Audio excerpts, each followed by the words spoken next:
In this tutorial, we will see that how you can download Amanda the Adventurer on PC in just few steps. So let's dive in. So let's start with method 1. You will be on desktop and open Google. Here you have to write dreadxp.itch.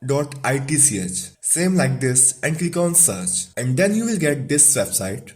You have to open this first one. Now from here you have to click on this search bar. Then you have to type here /Amanda the Adventurer. Same like this and simply click enter and then you will get this dashboard. Simply if you scroll down you will find here download button. Simply click on download and start download. After download, if you open your downloads and compressed folder, you will find this folder here, Amanda the Adventurer. Firstly, you have to extract it. Right click and click on extract all. Extract and it will be extracted. Open this folder and here you will get this application. You have to open it. After installing, you can play this game. But this is demo version. If you want to download the original one, you can simply open Google and search for Steam.